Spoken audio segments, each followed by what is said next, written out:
procès de Jean-Pierre Bemba Gombo devant la Cour pénale internationale avec l'audition du 34e témoin cité par la défense dans le cadre de la présentation de ses éléments de preuve. Ancien militaire de la branche armée du Mouvement de libération du Congo, ou MLC, le témoin aurait fait partie des troupes déployées en République centrafricaine pendant la période de conflit entre octobre 2002 et mars 2003. M. Jean-Pierre Bemba Gombo, président et commandant-chef présumé du MLC, est accusé d'être pénalement responsable, en qualité de chef militaire, de crimes contre l'humanité et de crimes de guerre commis par les troupes du MLC en République centrafricaine au cours de la période comprise approximativement entre le 26 octobre 2002 et le 15 mars 2003. Dans sa déposition en audience publique, le témoin à décharge a affirmé que la branche armée du MLC, l'ALC, avait envoyé une délégation en RCA le 26 octobre 2002 pour une prise de contact avec les autorités centrafricaines. Selon le témoin, les troupes du MLC n'avaient débuté les combats qu'après leur déploiement sur le territoire centrafricain le 29 octobre 2002. Le témoin a déposé devant la Chambre par voie de vidéoconférence et avec des mesures de protection telles que l'usage d'un pseudonyme, à savoir D0413, l'altération de sa voix et la distorsion de son image. Plusieurs parties de sa déposition se sont déroulées en audience à huis clos partiel, également par mesure de protection. Il a été interrogé par maître Aimé Kilolo Moussamba, conseil principal de la défense de M. Bemba. Monsieur le témoin, est-ce que vous receviez par moment des ordres militaires émanant de Gbadolité pour les opérations en Centrafrique? Des ordres de la provenance de l'état-major de l'ALC en provenance de Gbadolité pour la République centrafricaine, je n'en ai pas reçu. Les ordres reçus venaient des autorités que nous avons trouvées sur place. Monsieur le témoin, avez-vous entendu parler des viols perpétrés par des soldats de l'ALC en Centrafrique? Moi-même, j'étais là-bas. Je n'ai jamais entendu parler de viols. Je n'en ai jamais été aussi le témoin. Selon ce que vous avez pu voir ou entendre, est-ce que durant la période entre octobre 2002 et mars 2003, c'est-à-dire durant le conflit en Centrafrique, est-ce que des soldats de l'ALC ont tué des civils centrafricains?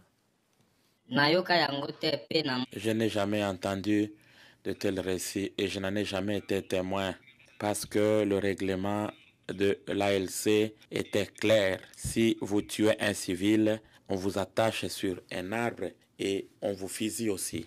Avez-vous entendu ou assisté à des actes de pillage des biens appartenant à la population civile centrafricaine par des soldats de l'ALC entre octobre 2002 et mars 2003? Je n'en ai jamais été témoin. Je n'ai jamais entendu même quelque chose dans ce sens. Par contre, lorsque nous sommes arrivés au PK9, au PK10, là où les rebelles avaient occupé auparavant, lorsque nous avons chassé le rebelle à cet endroit, l'ennemi a abandonné des faits que l'ennemi avait pillés à cet endroit-là. Le témoin a par la suite été interrogé par Eric Iverson, substitut du procureur, pour le contre-interrogatoire de l'accusation. En audience publique, le substitut du procureur a notamment demandé au témoin de revenir sur certains éléments de sa déposition, tels que des dates, et l'a par ailleurs interrogé au sujet du rôle de M. Bemba. Sir, Mr. Bemba was... Monsieur Bemba était le commandant en chef de l'armée de libération du Congo, l'ALC, n'est-ce pas? À ma connaissance, il était le président du mouvement de libération du Congo. Le chef de l'état-major général, qui était le patron de l'armée, c'était le colonel Amouli. C'est lui qui donnait les ordres, c'est lui qui affectait les commandants à brigade, c'est lui qui pouvait changer les commandants à brigade. C'est lui qui faisait tout cela. So would it be fair to say that according to you, Donc, d'après vous, pourrait-on dire que M. Bemba n'avait rien à voir avec l'ALC?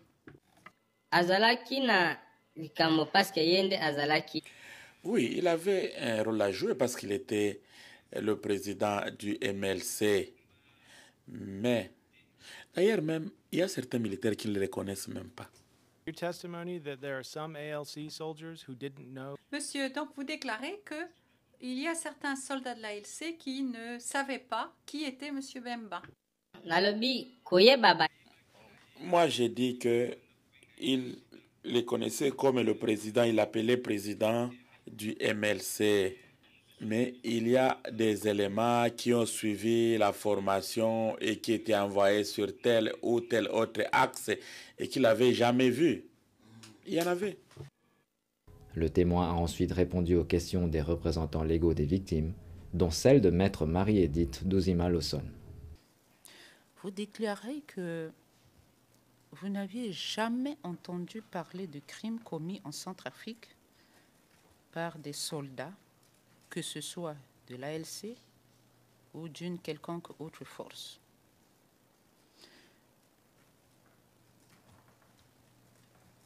Même à travers la presse, vous n'avez pas entendu parler de crimes commis par quelques soldats sur le terrain à cette époque?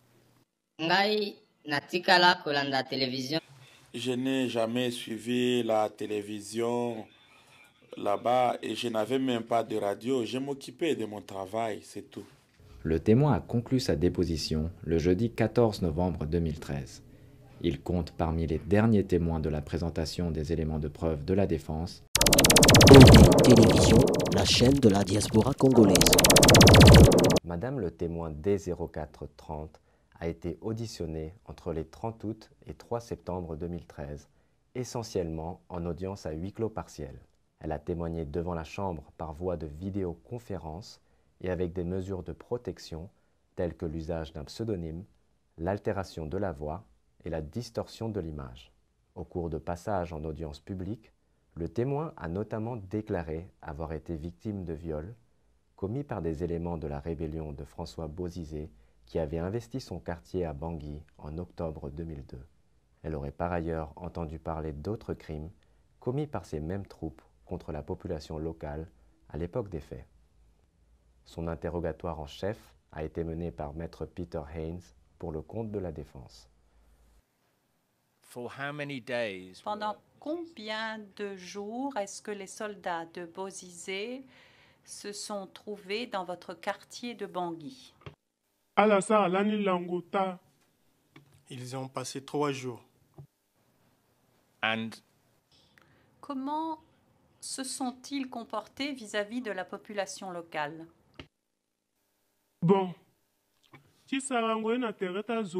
Concernant leur comportement vis-à-vis de la population, je ne peux pas en dire grand-chose parce que j'ai été violée, j'étais souffrante et je ne sortais pas en dehors de la maison.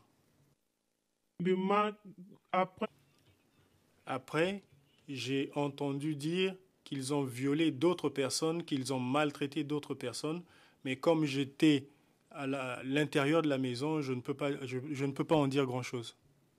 Le témoin D0430 a par la suite été interrogé par le bureau du procureur.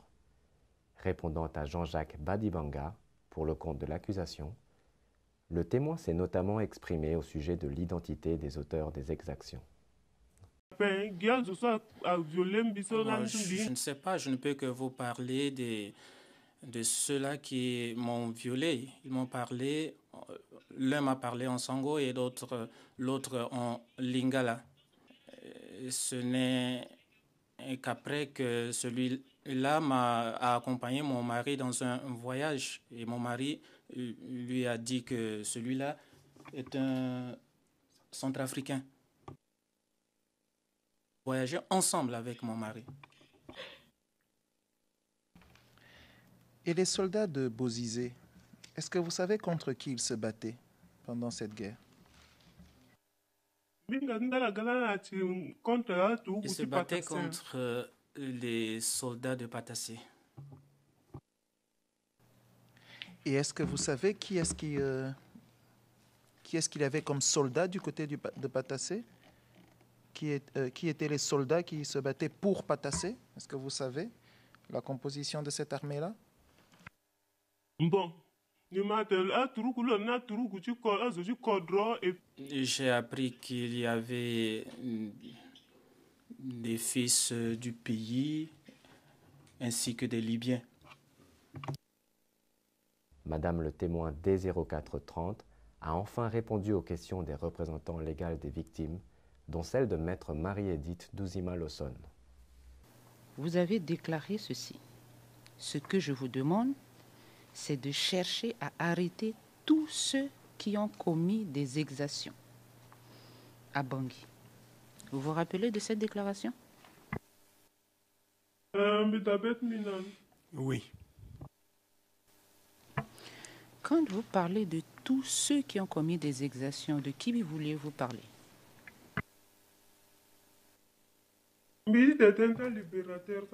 Je vais parler des libérateurs qui ont commis beaucoup d'exactions et aussi ceux qui m'ont violé. Les hommes de Bozizé, ils ont fait souffrir la population à Bangui. Si l'occasion se présente, il est nécessaire de les arrêter et de les juger parce qu'ils ont commis des exactions, ils ont maltraité la population. Télévision, la chaîne de la diaspora congolaise. Jean-Pierre Bemba Gombo, ressortissant de la République démocratique du Congo, est présumé pénalement responsable pour avoir effectivement agi en tant que chef militaire de 2 chefs de crimes contre l'humanité, meurtre et viol, et 3 chefs de crimes de guerre, meurtre, viol et pillage, qui auraient été commis sur le territoire de la République centrafricaine entre le 26 octobre 2002 et le 15 mars 2003. Le procès s'est tenu de novembre 2010 à novembre 2014. Durant le procès, la Chambre a entendu 77 témoins, dont 7 experts, 40 témoins du procureur, 34 témoins de la défense, 1 témoin de la Chambre et 2 victimes. 5229 victimes ont été autorisées par les juges à participer aux procédures. Elles sont représentées par 2 représentants légaux. Durant la dernière audience dans cette affaire, en novembre 2014, toutes les parties et participants ont présenté leurs conclusions finales. Le verdict est attendu en temps voulu. Dans cette édition du programme Demandez à la Cour, Fadi El-Abdallah, porte-parole de la CPI, répond à des questions de la population centrafricaine. Quelles seront les prochaines étapes dans l'affaire Bemba? Le procès dans l'affaire Bemba pour des crimes contre l'humanité prétendument commis en République centrafricaine est désormais clos. Les juges ont commencé leur délibération et leur jugement sera prononcé en temps voulu. Il sera prononcé au cours d'une audience publique dans un délai raisonnable. Et après le prononcé du jugement, et si la personne est déclarée coupable, les juges prononceraient ensuite la peine. Comment les juges de la CPI prennent-ils leurs décisions sur le verdict? Qu'est-ce qui garantit leur impartialité? Après avoir entendu tous les témoins de l'accusation et de la défense, au vu de tous les éléments de preuve dans l'affaire, les juges de la Chambre de première instance décident si l'accusé est coupable ou non. Les juges ne condamnent une personne que s'ils sont convaincus que sa culpabilité a été prouvée au-delà de tout doute raisonnable. Les juges de la Cour veillent à l'équité du procès et au respect des droits de l'accusé. Ils sont des personnes jouissant d'une haute considération morale, connues pour leur impartialité et leur intégrité, et réunissant les conditions requises dans leurs états respectifs pour l'exercice des plus hautes fonctions judiciaires. Ils ont une grande expérience pertinente pour le travail judiciaire de la Cour et des compétences reconnues dans les domaines du droit pénal et de la procédure pénale ou du droit international.